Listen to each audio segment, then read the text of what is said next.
सिंहासन बत्तीसी की तीसरी कहानी चंद्रकला पुतली की कथा। राजा विक्रमादित्य के गुणों का बखान करने के लिए उनके सिंहासन से इस बार तीसरी पुतली निकलती है। वह राजा भोज को विक्रमादित्य की भाग्य और पुरुषार्थ की कहानी सुनाती है, जो इस प्रकार है। एक बार भाग्य और पुरुषार्थ के बीच इस बात को लेकर बहस हुई कि उन दोनों में से सबसे बड़ा कौन है। भाग्य ने कहा कि हर किसी को जो भी मिलता है वह भाग्य से ही मिलता है। यह सुनकर पुरुषार्थ कहने लगा कि बिना मेहनत किए कुछ भी हासिल नहीं होता है। दोनों के बीच कई दिनों तक इस बात पर बहस होती रही। देखते ही देखते बात इतनी बढ़ गई कि दोनों ने इसके समाधान के लिए देवताओं के राजा इंद्र के पास जाने की ठान ली। दोनों इंद्रदेव के पास पहुंचकर इस सवाल का जवाब मांगने लगे, लेकिन मामला गंभीर होने की वजह से देवराज को भी कुछ समझ नहीं आया। फिर देवराज इंद्र ने उन दोनों को राजा विक्रमादित्य के पास जाने की सलाह दी। उन्होंने कहा कि राजा ही इस बात का जवाब दे सकते हैं कि आप दोनों में से कौन सबसे बड़ा है। इतना सुनते ही भाग्य और पुरुषार्थ तुरंत मानव भेष में विक्रमादित्य के पास पहुंच गए। राजा के दरबार पहुंचकर भाग्य और पुरुषार्थ ने अपने झगड़े की वजह उन्हें बताई। उस वक्त विक्रमादित्य को भी इसका कोई उचित जवाब नहीं सूझा। तब राजा ने दोनों से 6 महीने का समय मांगा।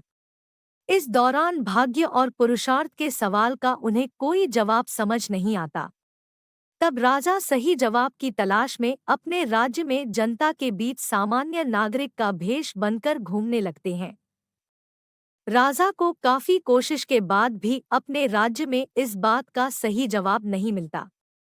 फिर राजा भेष बदलकर दूसरे राज्य में जाने का फैसला लेते हैं। ऐसा करते करते राजा कई राज्य पहुंच जाते हैं, लेकिन उन्हें जवाब नहीं मिलता। इस दौरान राजा एक व्यापारी के पास जाकर काम मांगते हैं और कहते हैं कि वो ऐसे काम कर सकते हैं जो कोई अन्य नहीं कर सकता। कुछ दिन बाद व्यापारी बाहर काम के लिए राजा विक्रमादित्य के साथ जहाज से जाता है। कुछ दूर जाते ही अचानक तेज तूफान आने लगता है और जहाज एक टापू के पास फंस जाता है। तूफान थमने के बाद जहाज को टापू से बाहर निकालने के लिए लोहे का कांटा उठाना होता है। व्यापारी ने राजा को उसे उठाने के लिए कहा। जैसे ही राजा ऐसा करता है तो जहाज तेजी से आगे निकल जाता है और विक्रमादित्य टापू पर ही छूट जाते हैं।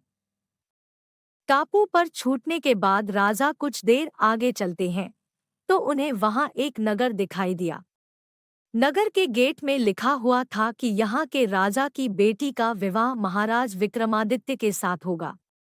यह पढ़कर राजा चौंक गए और महल में चले गए। वहां पहुंचते ही उनकी मुलाकात राजकुमारी से होती है। कुछ दिनों के बाद दोनों की शादी हो जाती है। महल में कुछ दिन बीताने के बाद राजा विक्रमादित्य अपनी पत्नी व राज्य की राजकुमारी को लेकर अपने राज्य की ओर निकल जाते हैं। रास्ते में राजा की भेंट एक सन्यासी से होती है।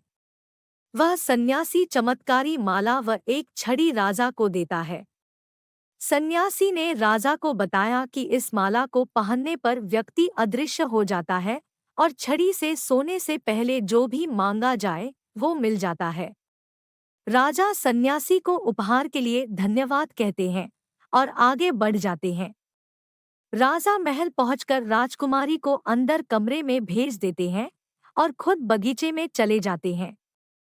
वहां उनकी मुलाकात एक गायक और ब्राह्मण से होती है। दोनों ने राजा को बताया कि वो इस दिन का सालों से इंतजार कर रहे थे। राजा विक्रमादित्य ने पूछा कि ऐसी क्या बात है कि वो सालों से उनकी राह देख रहे थे। दोनों ने बताया कि वो गरीब हैं और सालों से बगीचे में ये सोचकर मेहनत कर रहे हैं कि एक दिन राजा उनके सब दुखों को दूर कर देंगे। इतना सब सुनते ही राजा ने सन्यासी से मिली माला गायक को दे दी और छड़ी ब्राह्मण को। उसके बाद राजा अपने दरबार चले गए। 6 महीने बीतने के बाद भाग्य और पुरुषार्थ दोनों राजा के सभा में आए। विक्रमादित्य उन दोनों को बीते 6 महीने की सभी घटनाएं सुनाते हैं। इतना कहकर राजा दोनों को समझते हुए कहते हैं कि छड़ी और माला का उन्हें मिलना भाग्य था और गायक व ब्राह्मण को यह पुरुषार्थ की वजह से मिला। इसी वजह से भाग्य और पुरुषार्थ दोनों एक दूसरे के पूरक है। इनमें कोई छोटा या बड़ा नहीं हो सकता है। दोनों राजा का जवाब सुनकर संतुष्ट हो गए और वहां से चले गए। इतनी कहानी सुनाकर पुतली राजा विक्रमादित्य के सिंहासन से उड़ जाती है। कहानी से सीख। कोई भी बड़ा और छोटा नहीं होता। हर चीज और हर कर्म का अपना महत्व होता है।